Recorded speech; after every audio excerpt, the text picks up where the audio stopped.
किसान भाइयों, आज मेरे साथ कुछ ऐसा हुआ कि मैं चारा काट रहा था और वहाँ से सांप निकल आया। मैंने जब उसको देखा तो वो थोड़ी दूर भागा और फिर ऐसे खामोशी से खड़ा हो गया। तो मैं भी उसको देखता रहा और साथ मैंने वीडियो बनानी शुरू कर दी। अब मैंने उसे कहा, अभी तू जाएगा कहीं तो मैं कोई और काम करूँगा, क्योंकि मैंने चारा काटना था। अब वो बैठा हुआ था, सोच रहा था ये कहीं जाएगा तो मैं जाता हूँ। मैं कह रहा था चलो ये कहीं जाए तो फिर मैं जाता हूँ।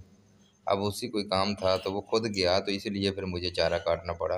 अगर वो बैठा रहता तो फिर मैं भी वहीं बैठा रहता। तो बात तो ऐसी थी, शायद हो सकता वहाँ रात ही हो जाती, लेकिन रात नहीं हुई।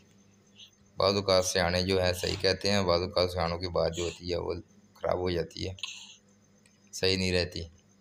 इसी तरह एक कुत्ते का भी वाक़या है कि इंसान उसके लिए बैठ गया और सुबह से शाम तक बैठा रहा। फिर कुत्ता गया उठ के, उसको कोई काम था, तो इंसान अपने घर आया।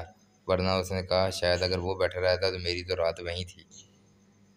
मेरे साथ भी कुछ ऐसा ही होने वाला था। देखिए ये कितना बड़ा स्नेक है।